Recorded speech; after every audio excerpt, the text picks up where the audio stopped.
Seigneur.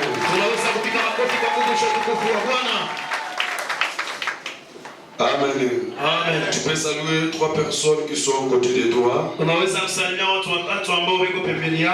Dis-leur que le Seigneur te protège. Dis-leur, ne crains point que le Seigneur vous protège.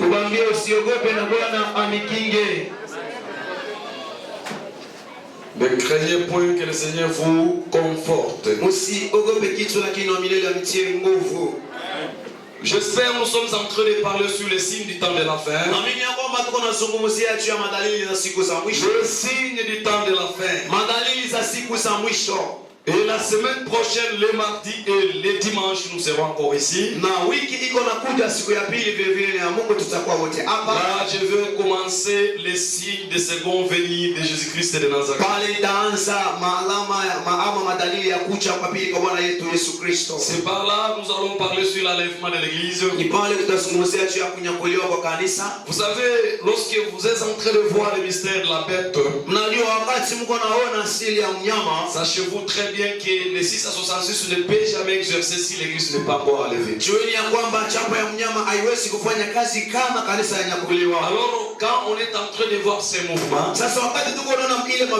chacun avec les signes de la bête, ça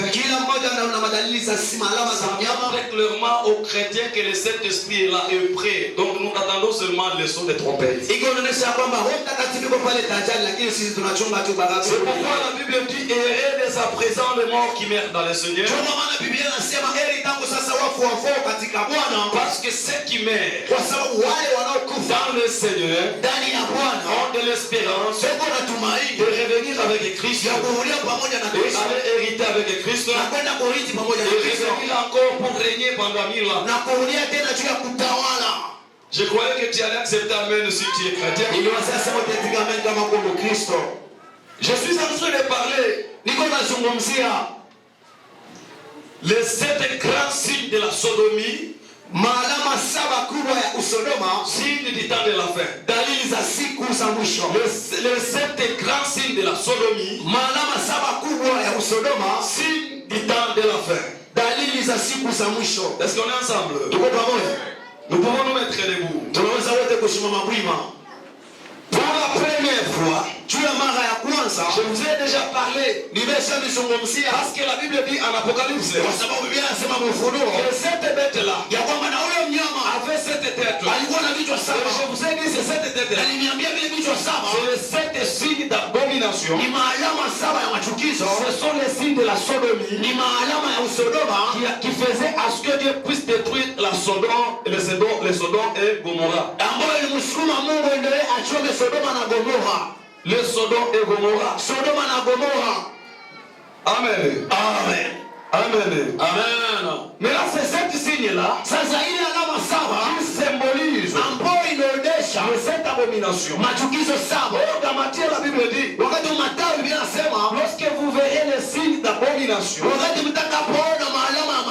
et puis de désolation s'élever sur le lieu très saint, et celui qui lit, fasse attention. Actuellement, nous avons des chrétiens qui ne sont pas vraiment disciples.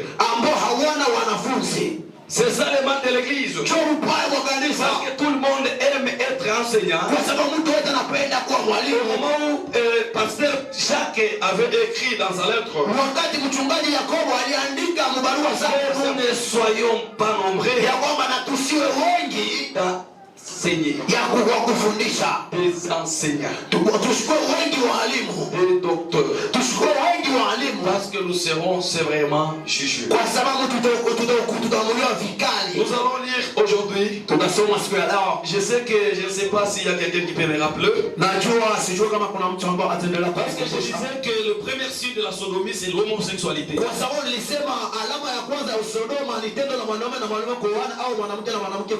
La femme et son mari. Aujourd'hui, la Bible dit quoi? Les infâmes n'hériteront jamais le royaume de Dieu. C'est-à-dire la femme qui prend la place de l'homme. L'homme n'a pas à décider. Même si l'homme décide, il prend son propre argent, il donne à quelqu'un. La femme qui s'impose, qui crée des désordres. Ça c'est quoi? Ce sont ce qu'on appelle les signes de la sodomie. C'est-à-dire l'homosexualité. Il y a deux hommes dans le lit. Parce que maman va perdre ça la qualité à maman. Parce que plusieurs mamans ont déjà perdu la qualité d'être un maman. Parce que papa va également les papas se sont déjà rendus en étant le demi-dieu.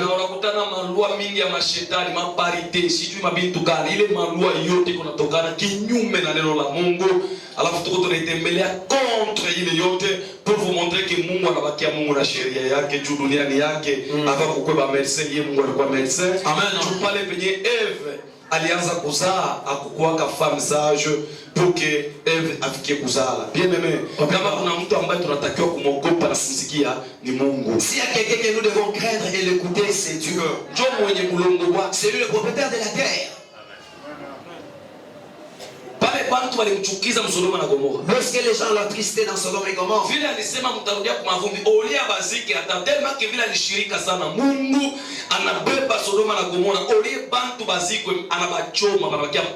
comme il avait dit que vous allez retourner aux poussières, maintenant Dieu par sa colère il a consumé tout le monde en risque à poudre. Que Dieu vous bénisse. La sodomie, premier signe, ou bien il est qui c'est l'homosexualité. La première tête de cette bête, ensemble l'homosexualité. Vous savez où était homosexualité? Je vous ai déjà expliqué. Aujourd'hui même sur le lit, qui est la chair, vous allez comprendre le pasteur qui est l'homme, Jésus aussi l'homme. Vous faites l'homosexualité. Nous entrons, nous tant que docteur en parole, nous allons comprendre il y a beaucoup. L'homosexualité ne plie encore dans le monde. Au moment où est conductrice, où est mwimbaji upendi kuwa dirige na conductrice. Conductrice kwa begi unajimpose, muko sawa sawa. Ile usawa sawa, njoo ile inaitwa homosexualité. Au moment toi qui es chantre, tu n'aimes pas être dirigé par une conductrice. Lorsque la conductrice te dirige, tu refuses. L'égalité là, c'est ce qu'on est en train d'appeler l'homosexualité. C'est pourquoi il n'y a plus de déséquilibre. Et les gens changent les églises comme ils veulent. Tu peux changer les églises comme tu vas vouloir, mais tu ne changeras jamais les cieux parce que les cieux ne peuvent jamais être changés. C'est pourquoi Dieu ne change pas, c'est l'homme qui change. Et le changement de l'homme change le comportement de l'homme. C'est comme si je ne prêche pas les images. C'est comme si je ne prêche pas les gens. Tu vas accepter un bon amen là où tu es. Accepter l'amen là où tu es. Deuxièmement, j'avais parlé après l'homosexualité. L'homosexualité. On avait lu dans Romains chapitre 1 verset 23. Chapitre 1 verset 23. En descendant, nous avions déjà parlé de cela. Que Dieu te bénisse. Que Dieu te bénisse. Après l'homosexualité, on avait encore parlé de quoi? Oui, ma soeur. Zoophilie. La zoophilie. Les actes des humains qui s'épousent avec les bêtes. Psaume 49 verset 20. Dans Psaume 49 verset 20, la Bible dit tout homme en honneur qui n'a point d'intelligence, il est semblable à la bête. C'est-à-dire, ça veut dire des bêtes là. Ce n'est plus les gens de d'autres mondes. Ce sont les gens de ce monde actuel. Ce sont les actes des animaux. La sœur qui reste dans les sous-vêtements autant que le frère est en train de regarder les sous-vêtements. Il arrive de voir même les taches qui se retrouvent dans le corps de la sœur. Chez vous, vous êtes en train de voir, c'est la meilleure chose qui me suit dans le monde.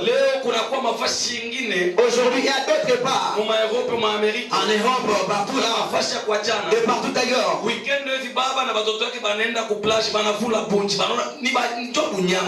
comme ça, le papa et les enfants pour Niam. C'est ça qu'on est en train d'appeler la soirée. Les gens refusent de s'habiller au jardin de Dieu. Mais dans le jardin de Dieu, Dieu a fabriqué pour l'homme la paix de l'animal. Que ce soit le vêtement qu'il puisse porter. Dieu a fabriqué le vêtement. Amen. Amen. Amen. Amen. C'est ma amen, pépère, je te conforme. Dis amen, allez pour la gloire de Dieu. Dieu akumwacha Adam avale mavazi sawa vile yeye alipenda. Il n'avait pas laissé Adam de s'habiller comme il a voulu, non. Adam alitengeneza manguo yake. Adam avait fabriqué ce vêtement. Kisha yeye kupoteza manguo ya Mungu. Après il avait perdu le vêtement de Dieu. Manguo ya Mungu ni utukufu wa Mungu. Parce que le vêtement de Dieu c'est la gloire de Dieu. Mwenye kuwa na utukufu wa Mungu. Dieu la personne qui a la gloire de Dieu. Mtu mwenye kuwa na utukufu wa Mungu. La personne qui a la gloire de Dieu. Hata avale nguo ya 2000 francs. Même si il puisse s'habiller le vêtement de 2000 francs. Ya mtu anavala nguo ya 2000 dollars. Il y a une personne qui porte le vêtement de 1000 dollars. Ona yeye anapendeza kuliko le wa 2000. Tu verras celui qui a 2000 va plaire que celui qui a 2000. Regardez comme les serpents. Surtout siku ya mariage. Surtout le jour de mariage. Mbona tuachana matasha kumkongo tuko tunaona. Vous nous laissez même les traces du derrière en train de voir. Tuko mkongo kule unataka kuacha yeye ulikatie. Parce que sur le dos les taillards tu dois d'abord tracer. Est-ce qu'on angalia kama ulikalashi unaona? Est-ce que tu restes sur le miroir pour regarder derrière? Kama tashi Il y a beaucoup de taches. nani aibu. Et d'ailleurs c'est le pauvre. Ka frère kana vimba mkashine. Tu vois le frère qui gonfle dans les cachets. Wakati aibu yuko unaonekana kumkongo. Quand il est le pauvre se voit derrière. Heshima ya utupu. L'honneur de l'humilité. Heshima ya utupu. L'honneur de la nudité. Kufunika. C'est couvrir. Hapa tukibeba tu mwanaume mwana mwanamke bavule manguo hapa shiba tu tunakimbia. Si nous allons prendre un homme et une femme de se déshabiller, si nous touchons leur fille. Tunabeba mtoto kidogo. Mais si nous prenons un petit enfant, tunamvula nguo. nous le déshabillons. Hakuna mtu hapa atasimama. Il n'y a personne qui va se tenir ici comme là. Kama tu ni kawaida hakuna msisimuko. Tu verras, c'est normal, il n'y a pas d'accident. Mtoto kidogo haya yua zambi angalia na vala utukufu. Parce que cet enfant n'a pas encore connu le péché, il sait pas encore la gloire. C'est pourquoi il ne séduit aucune personne. Regarde celle comme Dieu t'avait créé.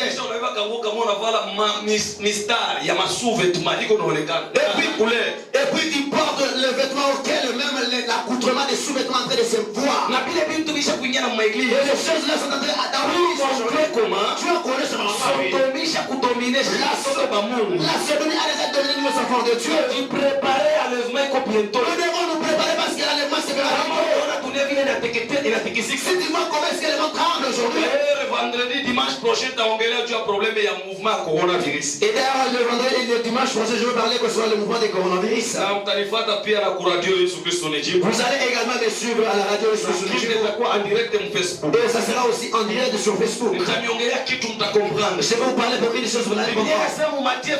La Bible parle dans Matthieu 24.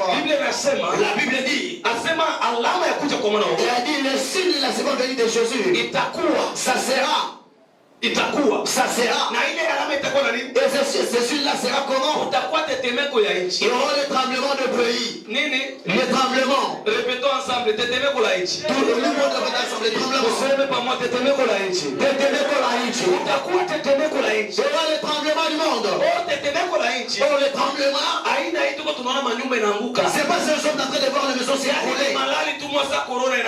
C'est une maladie comme Corona qui va se soulever par quand. Les gens seront tremblés dans leur âge. Ils vont échouer des camps de Dieu. Ils craignent la maladie que Dieu. Le monde va vers nous. Pour la force de la guérison. La parole dit que je les croire. Dieu vous donnera la puissance pour guérir ma peuple. Et reprenez l'esprit de Dieu. Et déposer sur le malade. Dieu n'a pas encore parlé. Dieu n'a pas encore parlé. L'église, écoutez-moi. Les gens parlent, mais Dieu n'a pas encore parlé. En disant que toute maladie je vais guérir sauf Corona, je ne peux pas guérir. Dieu n'a pas encore parlé. Maintenant nous sommes là pour écouter seulement Dieu. Il y a des choses que les diables. Il fait trembler aujourd'hui.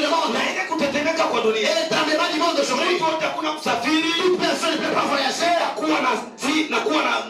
Na kuchanjwa. Ça c'est très sensible. Na itafika kiwango Kenya utakula. Ça sera le temps que tu ne peux pas manger. Kuuzisha. Bien vendre. Bila kuchanjwa. Ça c'est très sensible. Hata kama hauna naye hata uwe naye. Même si tu n'as pas, même si tu as. Ile kipindi akitafika wakati Roho Mtakatifu hayakuwa walio. Cet temps ne peut pas arriver tant que le Seigneur n'a pas encore enlevé la chair. Kama wewe kusema shetani angalia anajaribu. Maintenant si tu ne connais pas que le diable est en train de tenter, Kimagonjwa kimoja. il amène une maladie quelconque. Na hapo kutokea kingine. Et ici une autre va venir. Ile ndio watatuambia tu tuanze kubeba kama ni masuve tuweke kukichwa. C'est ce qu'on va nous imposer de prendre seulement le souffle. Unajua shetani kenyeko anatafuta. Vous savez ça que le diable cherche. Kufanya vitu vya kutetemesha. C'est de faire les choses qui doivent faire trembler le monde. Inatetemeka. Le monde aujourd'hui tremble. Watu wanaenda tena wapi? Aujourd'hui les gens ne savent pas où aller. Europe watu wanaenda kutunza. À l'Europe auquel les gens ont été soignés. Sasa kujifunikia vya kiasi banarudia kuasili. Ils ne partent pas aujourd'hui, c'est pour les choses de la Sekta privé inachelewa maaeroport. Les jets privés tardent dans l'aéroport. Nataka watu wa kumashamba ni villageois. Les gens appellent les gens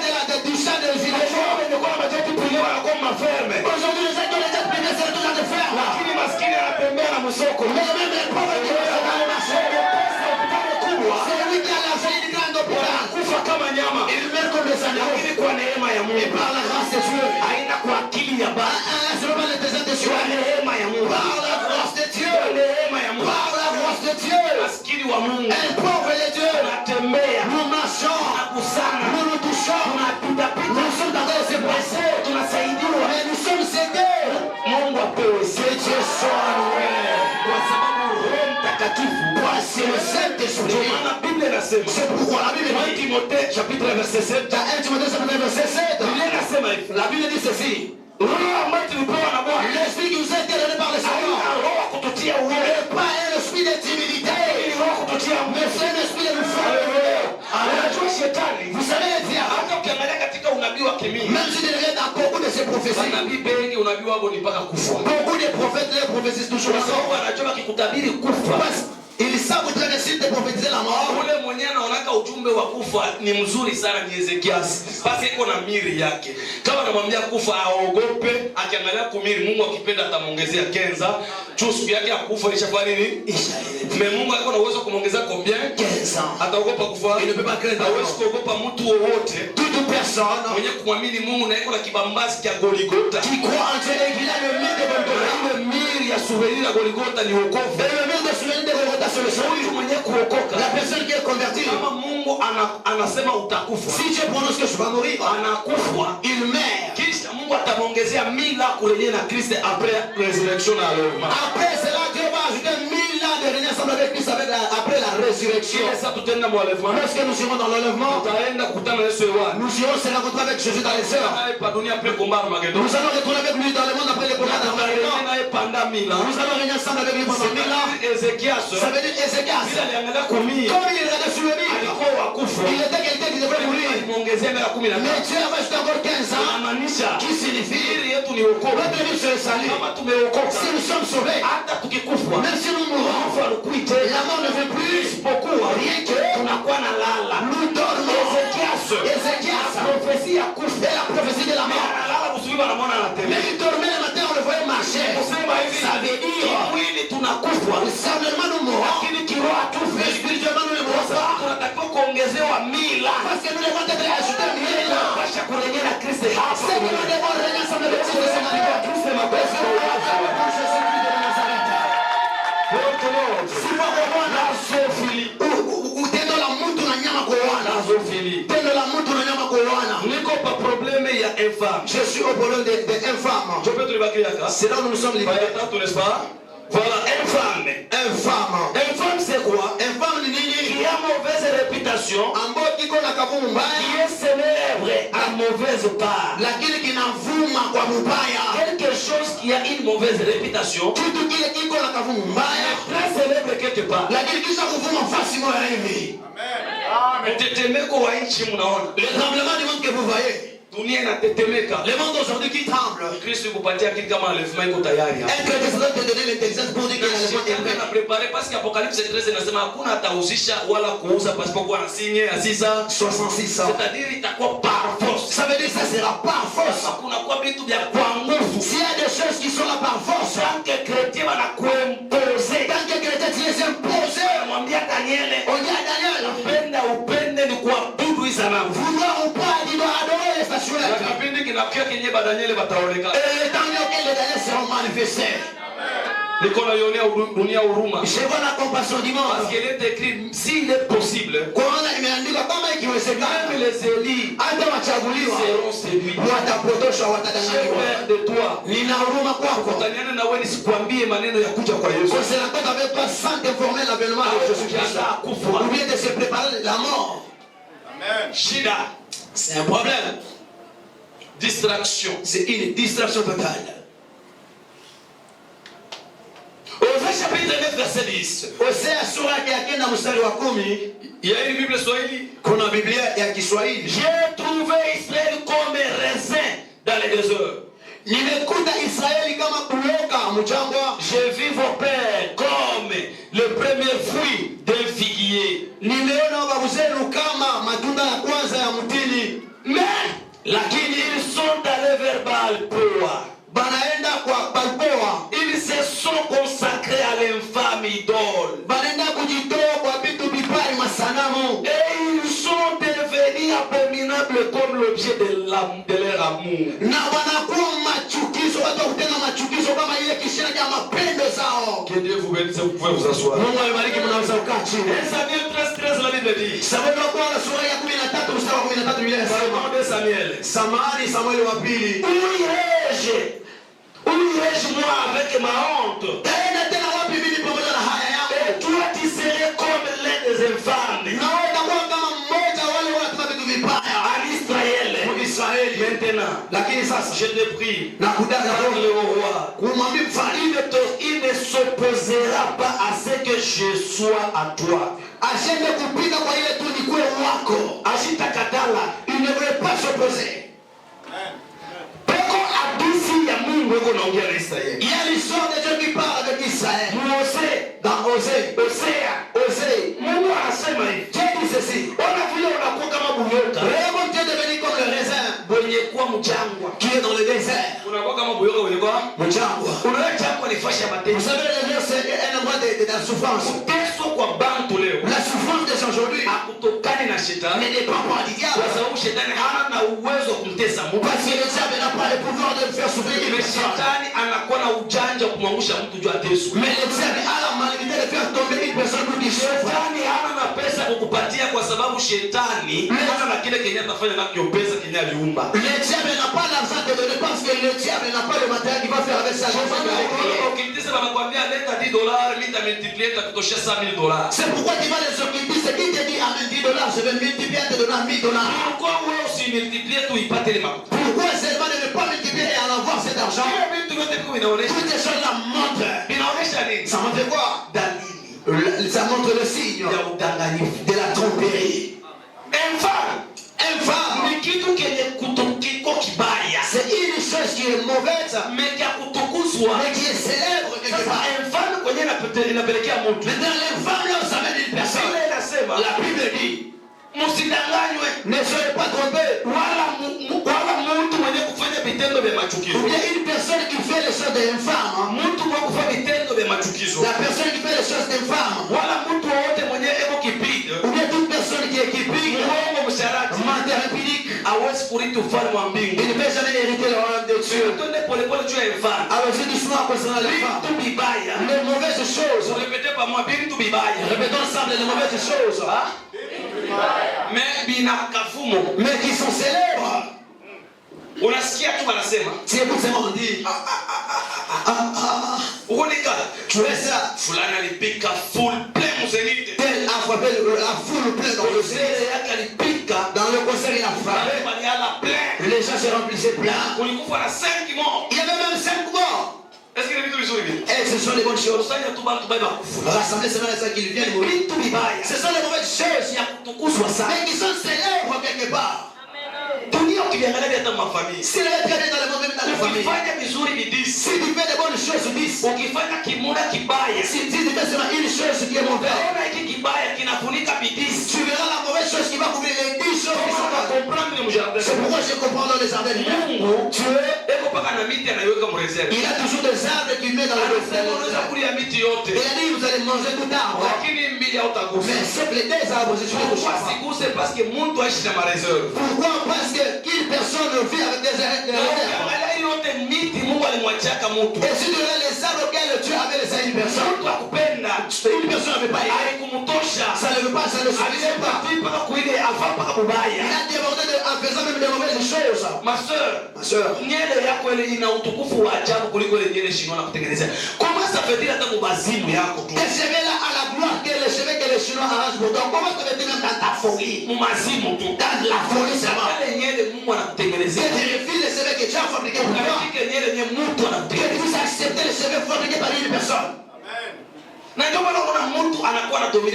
C'est pourquoi il va l'homme qui domine aujourd'hui sur l'homme. Dans le livre de Ecclésiaste, chapitre 8, la Bible dit kuna wakati wenye mtu anatawala juu ya mtu mwenzake. Il y avait les temps auxquels l'homme qui dominait sur une autre une personne qui domine juu ya mtu mwenzake sur une autre personne na kumurendre malheureux, et en arrivant même au point de le rendre malheureux, fanya mtu wa mateso, tu le fais quelqu'un qui est devenu souffrir et lui qui se réjouit. Amen. Sasa msikilize vizuri. Pour cela écoutez-moi très bien. Femme ni vitu vibaya. Les femmes sont les mauvaises choses. Lakini vya kutukuzwa sana. Qui sont célèbres quelque part. Frère wao yao. Frère, toi n'es pas encore marié. Unabeba photo ya mtoto mwenye baya muoa. Tu prends la photo d'une personne qu'on n'a pas encore mariée. Ule unakamata na mposte kwa profil yako ya WhatsApp. Cette jeune fille tu la prends, tu la postes sur le profil de WhatsApp. Expliquer bantu huyu dada au ni mloko yako au ni ndugu yako. Et tu n'expliques pas que c'est ta sœur ou bien c'est unabeba ile photo unaweka surtout shiba Congolais. Mazungu kuweka photo ya mtu kwa profil yako. Il faut avis yake yeye moyo. Sisi kwetu ni vitu kuna kama unaweka. Sasa ule mtu na yeye wakati unaweka photo ule kaka alitaka kumwoa anaanza sawa ni bibi wa Romeo huyo. Tu vois, et d'ailleurs nous les Africains en Europe on vient quelque part pour poster seulement la photo d'une personne, il est demandé de savoir son avis. Maintenant ici au Congo, la personne que tu as posté sur ton profil, si quelqu'un regardait qui devrait venir l'épouser, il dit non, c'est la femme de quelques frères. Nous avons un frère. Mon Facebook est archbishop. Sur Facebook c'est un archbishop. Frère Patrick. Frère Patrick, archevêque, bishop. Archevêque, voilà. Comment on s'appelle? Archevêque, ça veut dire que je parle. Par profil il y a Facebook. Sur le profil de Facebook. Il a déjà placé une sœur auquel nous prions pour elle le jour où elle est là. Nous vérifions pour savoir il est qui. Nous qui sommes avec le frère Patrick, nous savons que c'est sa sœur. Mais les gens qui viennent pour épouser sa sœur, ils croient que c'est la sœur. Vous voyez des choses qui sont ordinaires. Il n'y a pas l'enfance et les sincérités de voir là où tu es, c'est la fin qui est là où tu devrais aller. Il y a des gens qui savent très bien que ce que je fais c'est une mauvaise chose, mais ils croient que c'est une bonne chose. La Bible dit dans Timothée, dans deux jours, les gens vont renoncer à la vérité. Ils vont s'attacher aux mauvaises choses. Regarde même sur le WhatsApp. Combien de gens dans cette église qui postent même le logo de leur radio pour que les gens voient la fréquence pour suivre la radio? Si vous regardez les frères qui sont dans des cachenets ici, avec raison que les cachenets soient aux lèvres, parce qu'au cœur il y a déjà une couverture. Combien de gens ici qui postent même les prédications péchées?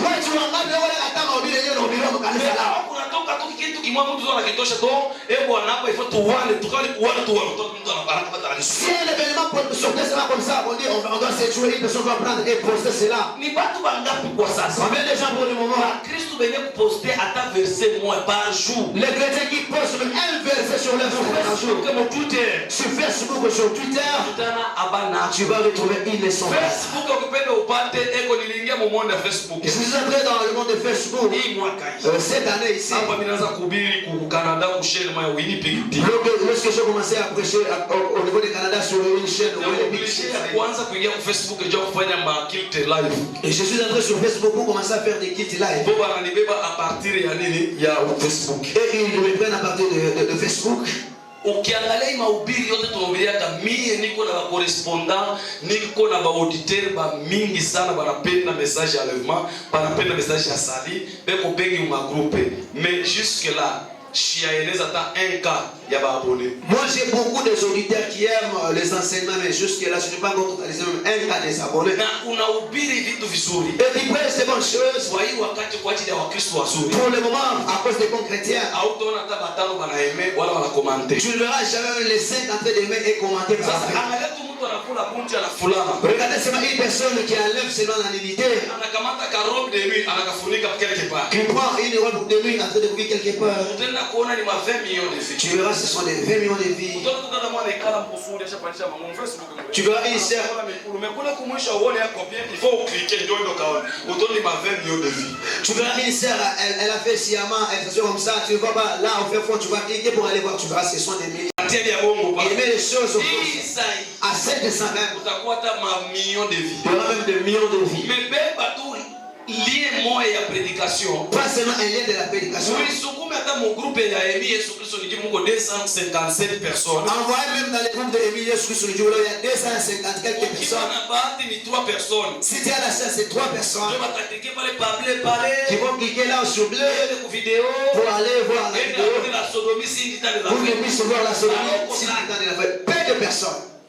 Est-ce que nous là? Est-ce que je m'en suis? Mais qu'on puisse penser les choses ordinaires. Qu'on peut cette année. Tous les sorciers. Vous voulez que j'écris les termes? Si tu connaissais ça. Comme on dit, si tu connaissais ça. C'est ça le terme. Si tu devrais savoir ça. Tout le monde, tu verras. Que je devrais connaître quoi? Il devrait cliquer pour savoir. Mais s'il entre là-bas, on commence à lui dire. Si tu peux parler à personne. Lui ne te fait pas parler. Reste-toi de lui. Il ne parle pas avec ta route. Tu verras pasteur, insiste. Toi tu es homme de Dieu. Mais quand on obéit tous les réseaux sociaux, on a dit à acha bwana wa watu, acha kundumba, hivi tu tunaongea. Si tu passes dans les réseaux sociaux, tu dis laissez l'homme de tout, laissez la femme de tout. Mon Facebook a combien des années on pas 700 vies. Tu peux faire sur Facebook si c'est combien d'années tu auras maintenant 700. Oh juste on a dit demander ba chrétien ba kwenda mbinguni. Banga. Puis il demande juste les chrétiens, les partants aussi ils sont nombreux de combien? C'est parce que et quoi ça va? Les femmes échappent dominer. Les femmes dominent. Vibaya bisha kwa vizuri. Les bonnes choses seront les bonnes choses et les bonnes choses seront les mauvaises choses aujourd'hui. Alors doucement. Ah c'est très bon. Le mauvais cœur aujourd'hui, même dans le travail, dans le mariage, qui devient aujourd'hui la protection du mariage. Toute personne qui a un mauvais cœur, tu verras les gens qui les craignent. Et personne ne peut parler à côté à cause de lui. La personne qui a un bon cœur, on va commencer à lui chuter comme ça. Ça veut dire mauvaises choses. Ils sont célèbres. Pourquoi? C'est quoi vous dit? Qu'est-ce qu'il dit à Habakkuk? Habakkuk anasema asema juu ya nini batenda mabaya banashinda duniani. Tu vas trouver Habakkuk qui dit pourquoi est-ce que le méchant triomphe le juste du kwa sababu à cause sheria watenda mabaya la loi des justes iko na uzima, la loi des mauvaises la puissante, na haki ya watenda mabaya et la justice des mauvaises puissantes. sheria ya watenda mabaya, je dis la loi de méchant iko na uzima a de vie. Mais sheria ya bantu nani haki ya watenda mabaya, maintenant la justice des mauvaises personnes iko na nguvu, a la force encore. Mais haki ya watenda mazuri, mais la justice des bonnes personnes na nguvu, n'a point de force. Pas haki panakuwa neema. Parce que là où il y a la justice, il y a aujourd'hui la grâce. Confusion munene. C'est ça qui est beaucoup de confusion. Kuya kukanisa ni neema na naweza kuingia mbingu ni neema. Une personne qui passe venir à l'église c'est la grâce et entrer au ciel c'est toujours la grâce. C'est pourquoi les gens aujourd'hui ils passent des bonnes choses, ils vont constater seulement les temps que tu avais fait. Si tu constates ces choses-là, c'est ça même les femmes. Les femmes c'est une personne qui demande à la maison, il te scolarise, il te nourrit la religion, il reste très bien. Après un certain moment, tu sors à la maison, tu pars, tu parles, tu es devenu chez toi. Tu ne parles plus à quoi? Qu'est-ce que tu fais? Il m'a maltraité. Tu oublies ta belle scolarisée. Tu oublies ta belle nourrie. Tu oublies ta belle bonne chose. Donner un mot pour ça. kuingia mu Et église. les entrées dans l'église. Sabia niko na sema. Et le commandant que j'aime pas. Kanisa iko. Dans des églises, Wanambeba kukazi. tu vois une personne qui est plus loin, la même personne. Kutafuta ndugu yake Il bamtoshi. commence à chercher, on peut se chasser son frère au travail. Kwa na frère mwana pia gitari hapa. Nous avons un frère qui joue à la guitare ici. Ninamwambia ingenieur faut mbebe au frère na kapate na hata kidogo. J'ai dit ingénieur, tu vas prendre ses frères qui puissent trouver un frère. Frère anaenda kutumika premier jour. Le frère est allé travailler premier jour. Deuxième jour, troisième jour. Deuxième jour, troisième. Anapata tu kidogo. Il a trouvé un petit Anaanza kulofa. il commence à Na s'absenter. mwenye mpango ashiui. Même le modèle ne connaît pas. Même l'ingénieur ne connaît pas le programme. Après 4 jours ndio ataita. C'est après quand je vais appeler que j'ai dit, ah, Ule frère ukiangalia mu je esprit. suis devenu ce frère dans l'esprit, Macho ya kiroho. dans le sens Sasa spirituel. yake ni ule engineer bamfukuze kukazi parce que kazi yeye haraka. Son souvent qu'on puisse chasser l'ingénieur là pour que, parce que le travail n'est pas rapidement. Unakutana watu waendelee. C'est pourquoi les gens aujourd'hui, à part la progression, Kredi ile bintu juu watu basisaidiane tena. les thèmes qui créent ces choses-là pour que les gens puissent passer. Lakini wewe Mkristo. Et toi, chrétien, Neno la Mungu la linasema. parole de Dieu dit, Inasema hivi. ça dit ceci, Katika kutenda mema tusichoke. en faisant des bonnes choses, ne nous fatiguons pas. Wakati tusipozimia Et lorsque nous pouvons tomber en extase, tutaivuna ile mema. nous allons récolter ce qu'on a Na fait. katika kupanda Et dans le domaine de la moisson, de la semence plutôt, kwa wakati wa kupanda le temps de s'aimer, inabidi upande vya mingi. qui te demande de s'aimer en abondance. Na upande sana. Et que tu puisses aimer beaucoup de Ukianza choses. kwa walio wa ndani ya Et imani. la Bible dit beaucoup plus les gens qui se trouvent dans la Basi foi. Mkristo Parce qu'un chrétien, sheria inakuwa haina na uzima pourquoi? la loi n'a point de vie. Pourquoi? Leo tuangalie. Aujourd'hui, nous allons regarder Monde ya shetani dans le monde diabolique na bantu yake. avec ces personnes. Kama unaona tu ukilisi pastor tu mwana anaenda paka anapewa maarifa madawa. Anakia tu aanze nini kanisa. Utakutana pale ba ukilisi bote ba muvila Lumbashi bataanza kuingia mkanisa yake. Tu vas trouver si un pasteur seulement parle là à l'occultisme pour prendre l'église. Tu verras, les occultistes de la ville vont commencer à entrer dans cette église-là. Hivi tuko mu installation ya radio. Comme nous sommes dans l'installation de la radio, Tunajua kuhubiri hii evangeli. pour prêcher cet évangile. Basi kuna wakati wenyewe kwa radio bataitika tuhubiri tena wokovu. Parce que aussi les temps qu'au niveau de la radio, on ne peut pas encore accepter qu'on puisse parler concernant le salut. Na kule Rwanda banakuambia kwa sasa Et là, au niveau de Rwanda, on te dit pour le moment, maneno tatu. trois problèmes. Kwa sasa Pour le moment, kwanza bisha kupita na kupita. et c'est déjà même passé. Hauna diplome, Tu n'as pas le diplôme, grade ya theology. tu n'as pas même le grade de la théologie. Hata kama uko na mwito, Même si tu as la paix, hata Mungu alikufundisha, même si Dieu t'avait enseigné, kama unaona papier ya bantu, si tu n'as pas les papiers des humains, hautatumikia Mungu. tu ne peux pas servir Dieu. Kanisa kama ijengwi, Si l'église n'est pas construite, hautatumikia Mungu. tu ne peux pas travailler pour Wewe Dieu. unasema vile ni nani? Celui qui parle c'est qui? Njoo leta. C'est lui l'État. Kama unarudia, Maintenant, si tu retournes maandiko dans matakatifu, les Écritures saintes, Mungu muumbaji, tu es créateur. walianza kwa kumwabudu muhema, Ils ont commencé d'abord à adorer dans la tente. alafu anamwabudu muhema. Après, on l'avait adoré dans la tente. Watoto wa Israeli, Musa na yeye miujiza yote alikuwa anafundisha watoto wa Israeli na maya na pasula vyote bila alifanyaka kama Mungu alikuwa muhema. Les enfants d'Israël, avec les miracles que Moïse faisait, ils destinaient de l'eau, mais avec tout cela, ils se retrouvaient dans la Mungu tente. alianza kuabudiwa muhema. Dieu qui était adoré dans la tente. Mais sa stabilité ilifika. Lorsque la stabilité est Njoo arrivée, Mungu akajengewa. on avait conçu pour Ili Dieu. makanisa yote yanajengwa vizuri. Les églises qui sont bonnes construites, Ilianza kwa mbele mu manyumba. commençaient d'abord dans des maisons. Depuis mwanzo wa kanisa ilikuwa vile. Et depuis le commencement, les gens Watu comme ça. wanaorganize wanajenga. Les gens qui s'organisent en construisant. Kuna prepare des vitu pourquoi? Je ne peux pas savoir pourquoi. Pour que ile makanisa iko na Mungu ya kweli. Pour que les églises qui a Dieu véritable, Ianguke hata msheria qui Mungu. puissent tomber même dans Dieu, dans une loi. Mungu akutumishi kwa Mungu alidekuraje pour que yale yenyewe vizuri kwa jina la Yesu Kristo. Na nasema tena kwa jina la Yesu Kristo. Wakati Roho Mtakatifu haja inakuwa kanisa. Shetani atateswa sana na bantu yake. Les dieux vont souffrir sa gloire, c'est ça. Hangaika Ils sana. vont se trouver. Itika amen. Acceptable. Ile na amen na bien itika amen. Ça, c'est le problème. Acceptable. Basi mimi naanza vile ile amen kweli basi wanaisha mkashe neno. Piga kengele kile makofi tu. Moi, je crois les les femmes, Vitu vibaya des mauvaises choses, siende kutukuzwa. mais qui sont célèbres. Ce n'est pas ça. Il y a un jeune sur Facebook.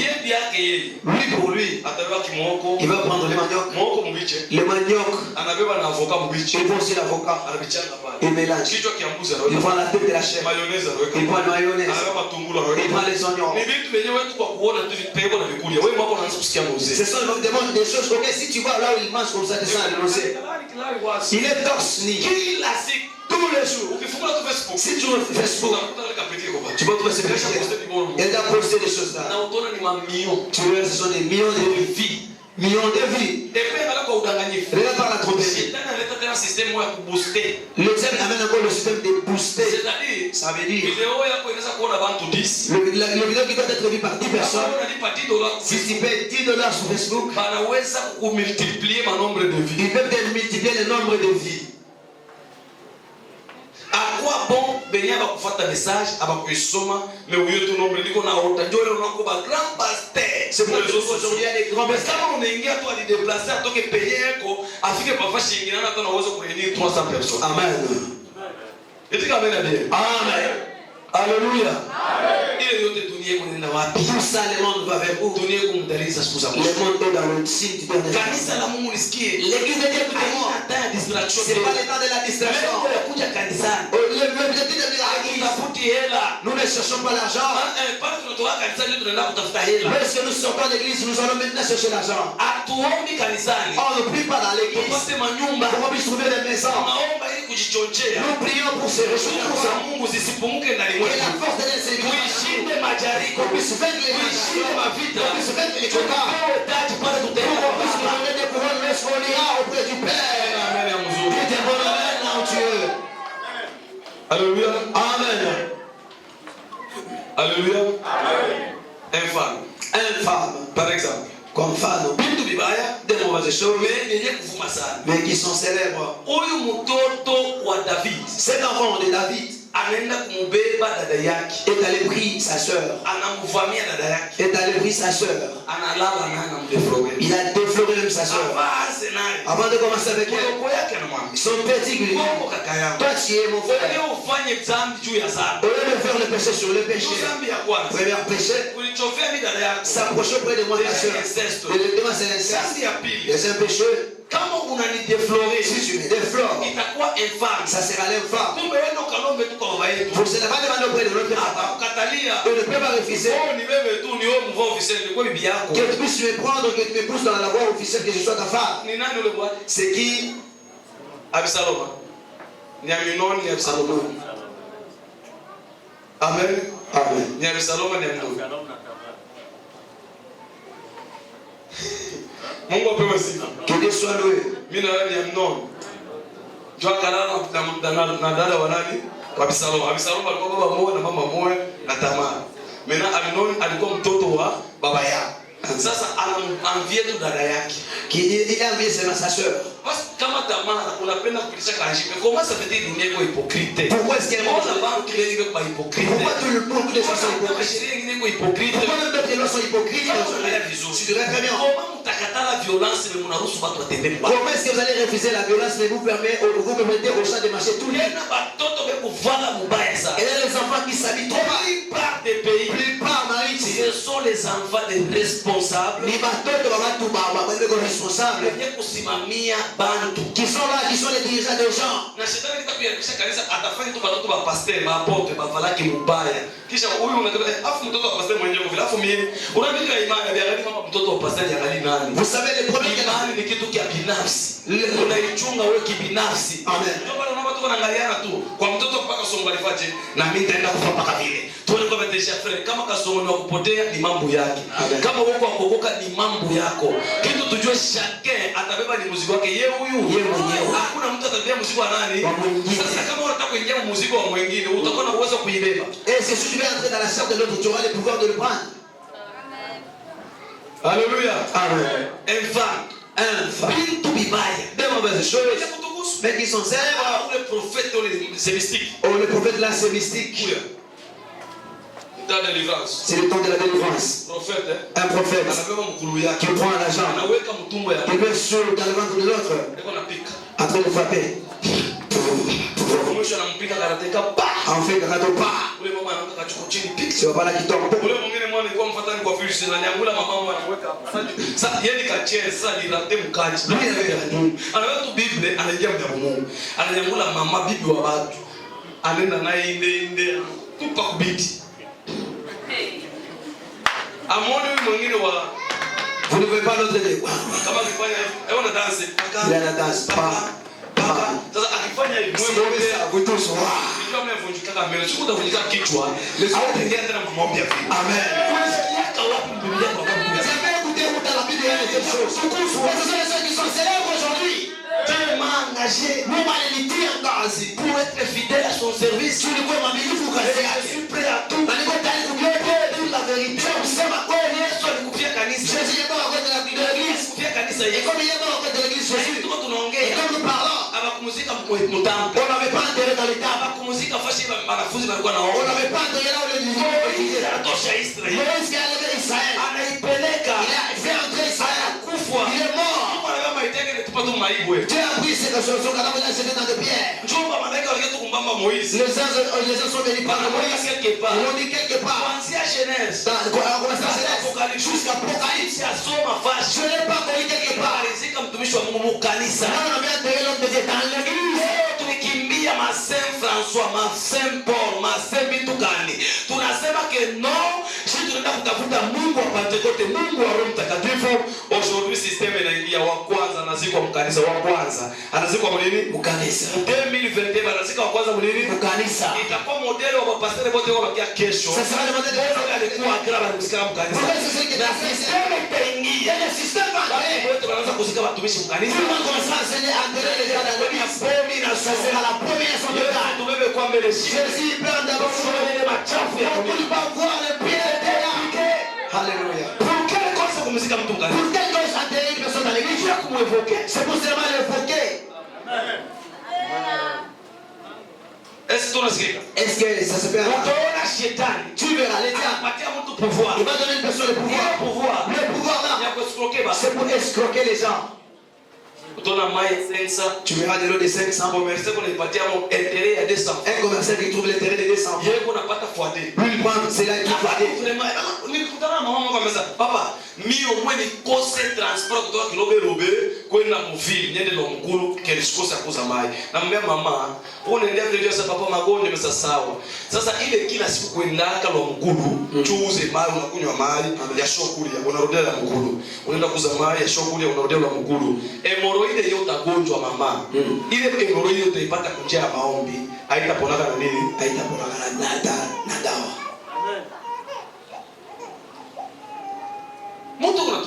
Une personne qui est célèbre. La personne qui défend le péché. Donc c'est comme ça le monde aujourd'hui. Aujourd'hui si tu veux condamner mauvais choses, on va te condamner. Qui es-tu? Tu veux juger. Paul a dit nous n'avons pas le droit de juger le seul à l'intérieur. Nous jugeons ceux-là du dedans. Si Adam n'a pas encore quitté le jardin, la voix de Dieu va suivre Adam dans le jardin. Ça va poser la question d'Adam, où es-tu?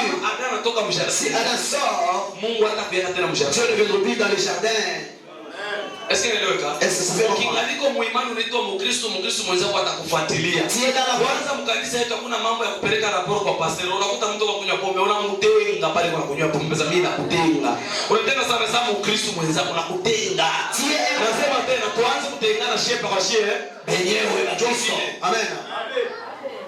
Hatuna na haki kubali maisha. Nous n'avons pas droit à cela qui dehors. Toujours les gens qui dedans. Amen. Eva Bwana atana muzia mangu. Même si le mari achète les vêtements. Le jour de caresse des mains comme ça. Papa tel que tu me vois. Il est là, il m'a acheté même les souliers. Et d'ailleurs, chez vous, tu es venu avec combien de valises? Si tu tombes, tu vas vitambara, kwanza kukichwa, anaweka na kingine. Kuko tumama tu wengine hapa. Si tout d'autres mamans qui ont des mouchoirs de tête à commencer au niveau de la tête. Mais il y a des femmes ici. Kukinywa kitambala kukichwa amejia kufunika maneno mmoja. Ya 1980 italamuka kwa maneno ya leo mtoto mwenye aliyamba pakitana baba anasema tutosha nilale. Pale ndio mtalamkia maneno. Il y a des mamans qui se couvrent les mouchoirs de tête au dents, les mouchoirs de tête sur la tête mais qui couvrent les mauvaises choses dans les cœurs. Le problème na ile chuma makubwa. Et c'est ce qui est un grand problème. Yaani ni kufanya bubaya kuwa buzuri na buzuri kuwa bubaya. C'est faire le changement des choses. Amen. Amen.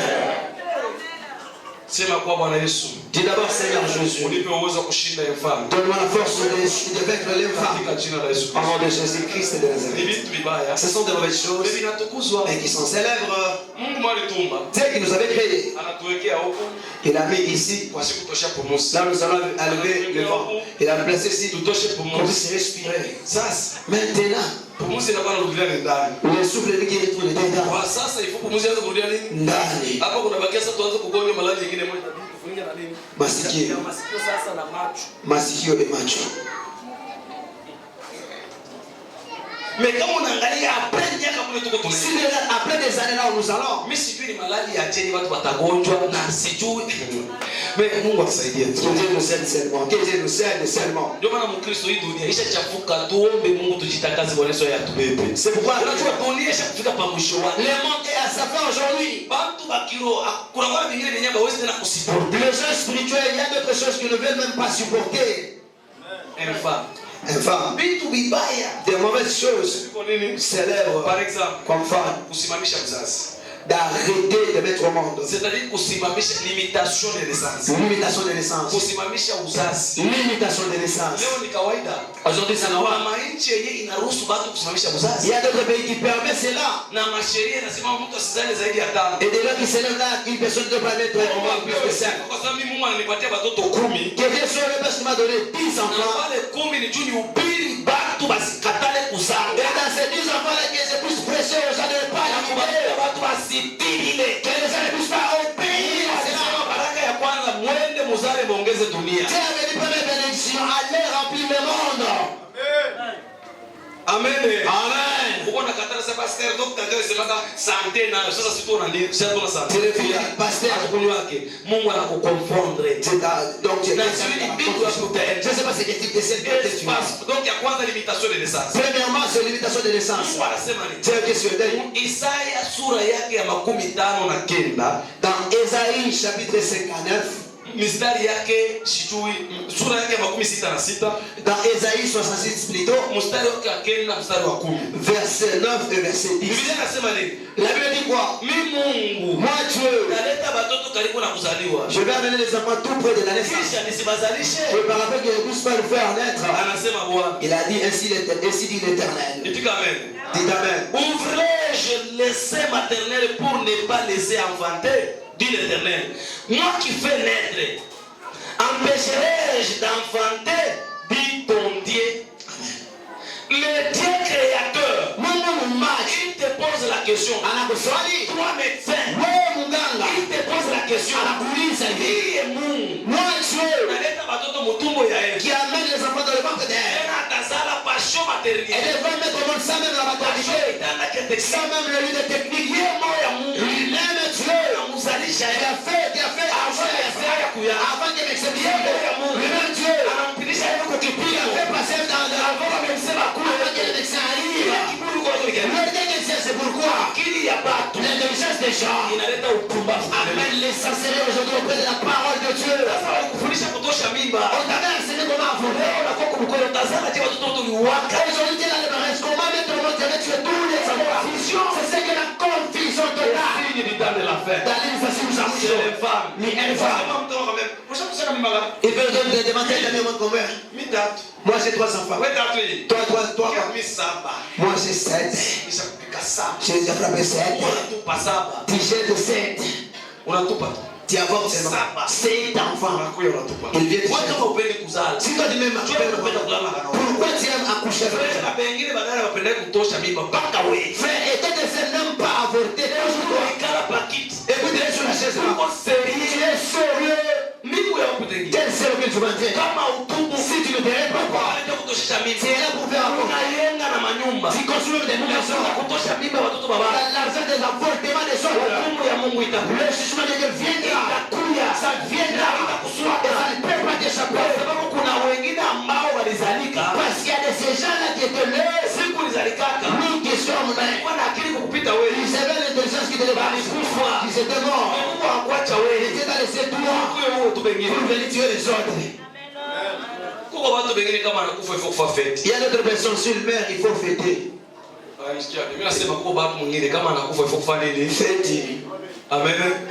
Kwa mfano, Par exemple, ni mtu akifa mfamie, si personne meurt dans la famille, ndio kubeba kilato. c'est toi qui vas prendre des choses. Kila mtu anafa mfamie kuna vitu vyake vya mfu. Tout celui qui meurt dans la famille, il y a les choses, il y a ces choses. Mimi ndio shakasi. C'est moi la dinde. Kwa vile ifo akufe mtoto wake abakie. De tel temps, il faut qu'il demande Na yeye alipe vitu mama yake alibeba baba watoto babatu. Amen.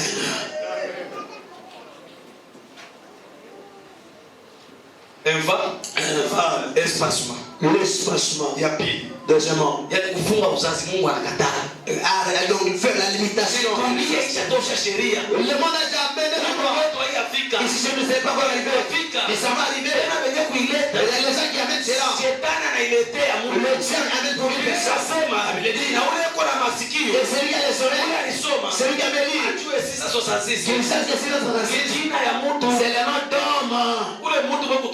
Cette personne qui amène l'argent, il gagne des choses, il gagne le monde entier.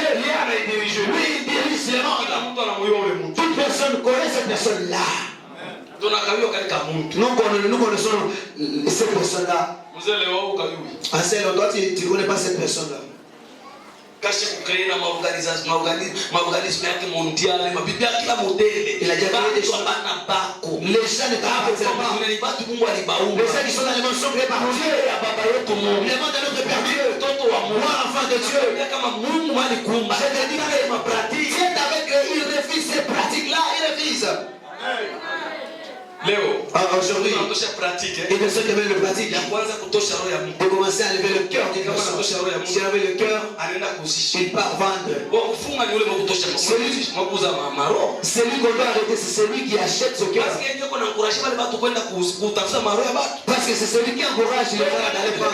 S'il y a ces choses-là qui sont célèbres aujourd'hui, l'espacement de la vie. Ça veut dire qu'on te pique. En 2008, je suis arrivé au niveau de Bukavu. On était avec madame. Il nous est devenu comme Tintin. Maintenant les gens sont gonflés. C'est peut-être des vieux qui t'expliquent. Je ne vais pas manger. Je dis que j'ai pris pour toi. Toi n'est-ce pas encore bien. C'est ça.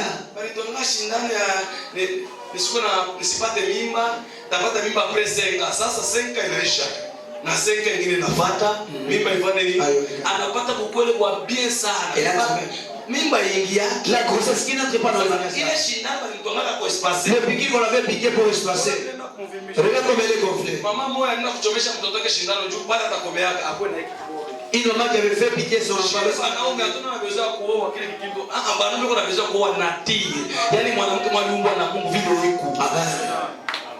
Jomana baba kunyuliza sema frère Esaïe pourquoi Esaïe yaoa angana achunga mwanamke mjardin de tu anafanya kama mariage pasipo kuwa na mesh plante pasipo kuwa na mapratike ya bantu. Amen. Il est là tamé. C'est même pas bon avec.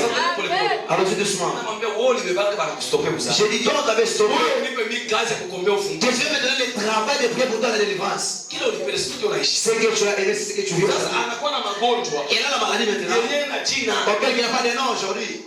Ni baka malama wanaume. C'est plus si tu couches avec les hommes. Kwa na madawa wanakunywa. Si tu as les remèdes tu bois. Tatu. Troisièmement, dans l'espacement,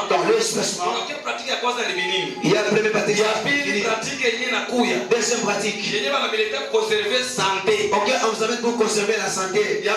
Deuxièmement, c'est le stopper. Troisièmement,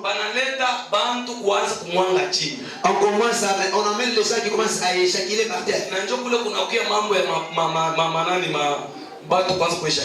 C'est là où il y a les problèmes de masturbation, les gens qui éjaculent en désordre. Aujourd'hui, c'est un démon. Tant que les mêmes personnes qui créent eux-mêmes. Genèse 38. Genèse 38. Bible inasema, elle dit, Dieu avait tué une personne parce qu'il avait éjaculé par terre.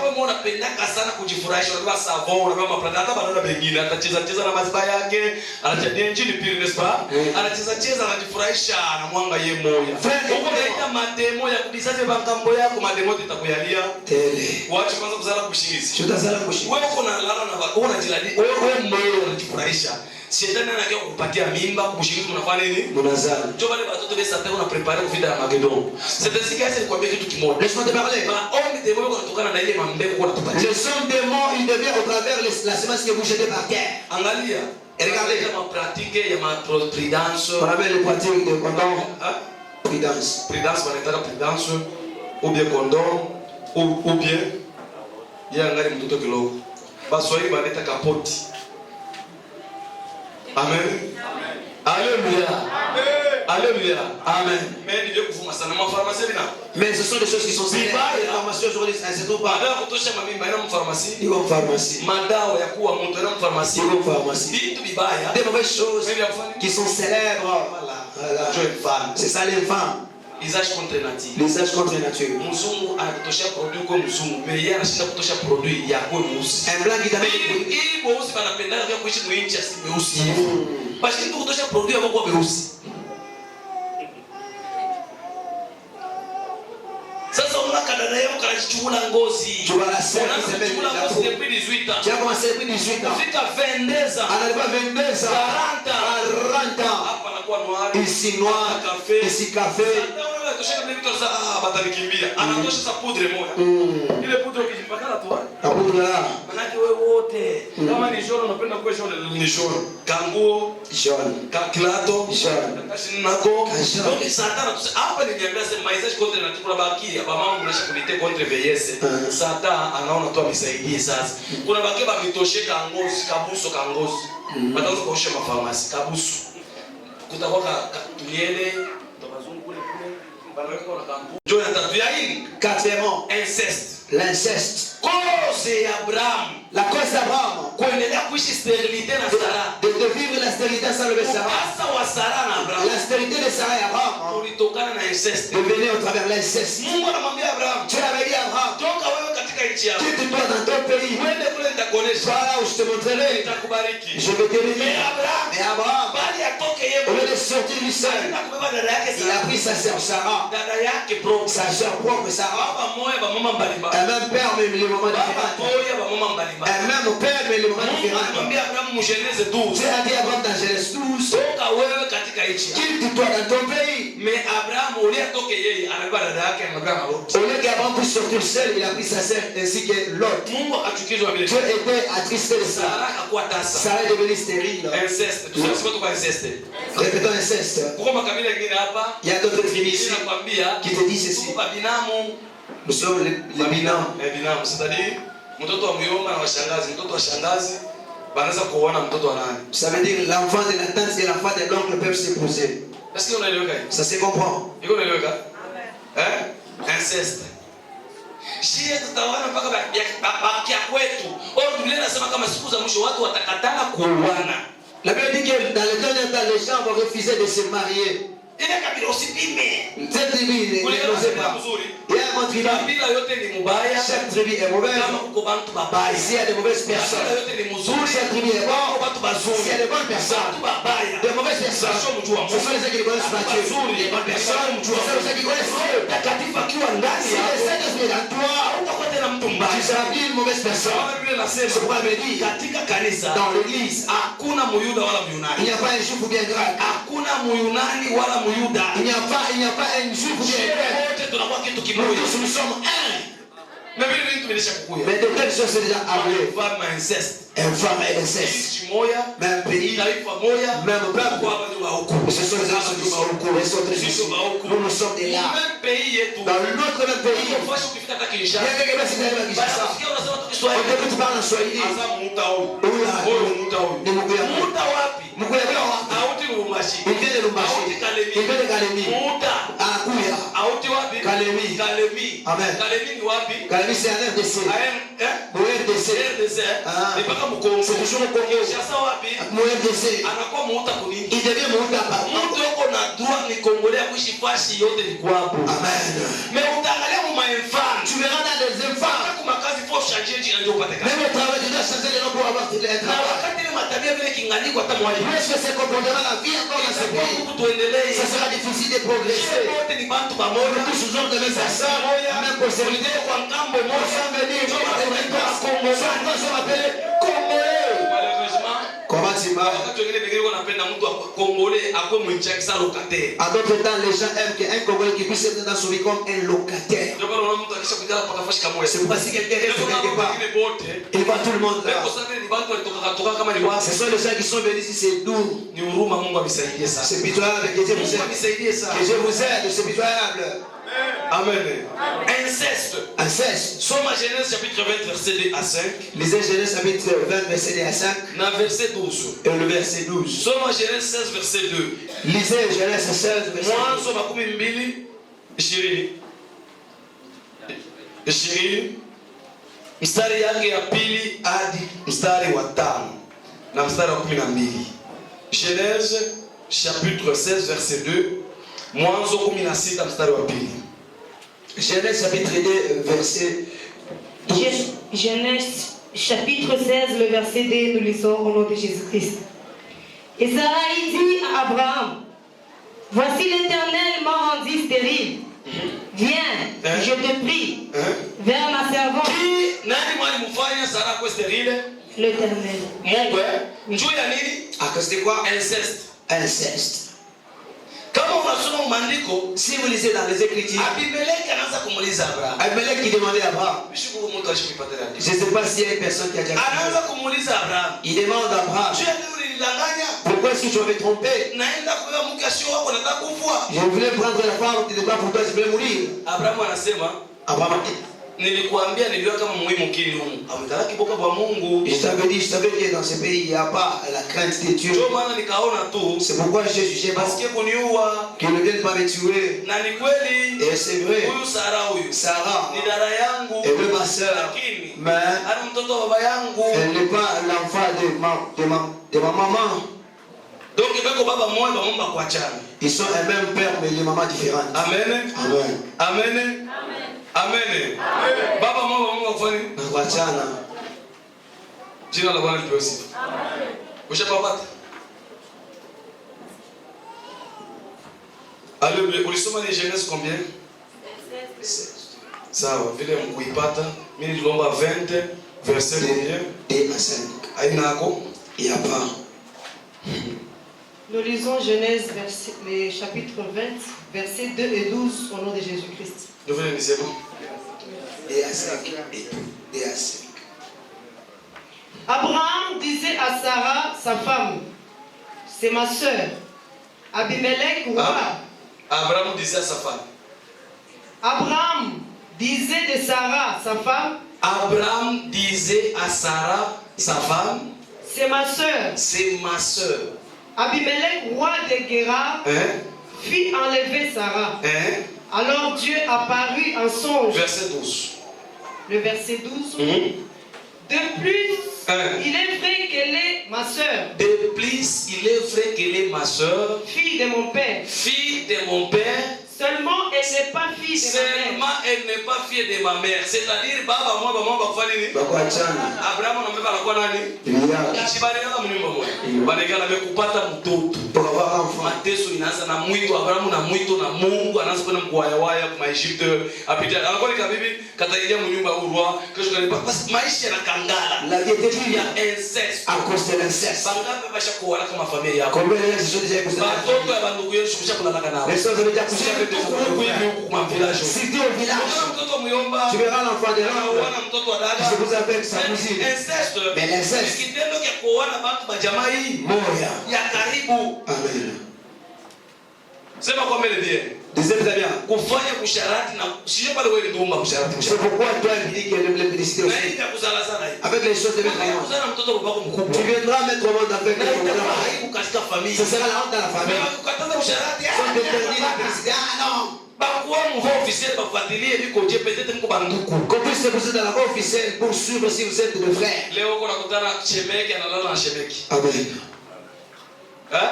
Shemeki analala niko tele hapa mvila kubashi. C'est bien ici. Unaona mtu kuna shemeki yake, ule shemeki yake alikuwa bwanake.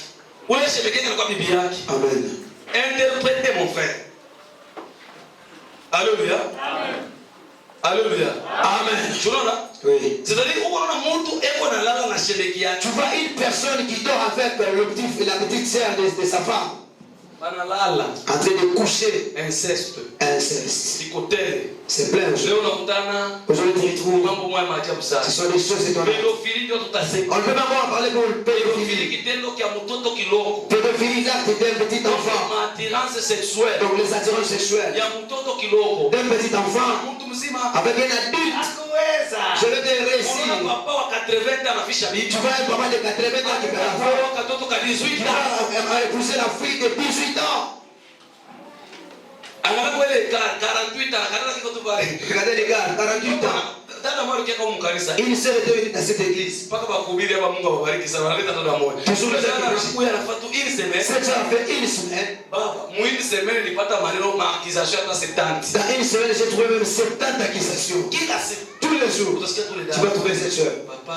Papa. Njoo watoto wa bwana wangu. Les enfants de mon ami. Njoo kulikania balipike. Ils sont dans l'aide de les enfants de l'autre. Anakuja na moyo mama wewe. Il est venu avec un enfant de son mari. C'est-à-dire mtoto wa mwisho wa Bwana. Ça veut dire le dernier enfant de Marie. Yeye bibi. Lui la femme. Niko sasa ndio mlo wake watatu. C'est comme si c'est lui qui est la troisième Ile petite. équilibre papa wewe unaenda kubeba wewe kuna aje ishakufikisha 60. Toi tu as 60 ans papa. Unaenda kubeba mtoto wa 18 unaona mtoto wako wa kwanza kuna 38. Unyambie ile équilibre ndio tumuite mama au tumuite dada. Qu'on puisse l'appeler maman ou pédophilie. La pédophilie. Mtu bila bibi. Une personne sans femme. Eko na vala bac de mariage. Qui porte le bac de mariage. Unakuvala bac de mariage hors mariage. Vous savez porter le bac de mariage hors mariage. Puis au kufanyaka mariage. Et puis j'avais pas fait le mariage. Enfer na kuchunga. L'enfer t'attend. Parce qu'on a témoigné bon. Parce que tu témoignes les mensonges. Et là unakutana mtu kuna bariki ndoa. Et là tu trouves une personne qui fait le mariage. Qui a aussi des bacs à gauche et à droite. Il te dit Seigneur, nous n'avons pas de femmes. Mais nous donnons les enfants. Vous faites des pédophilie. Dieu viendra vous juger. Dieu viendra vous juger. Le jugement de Dieu. La pédophilie.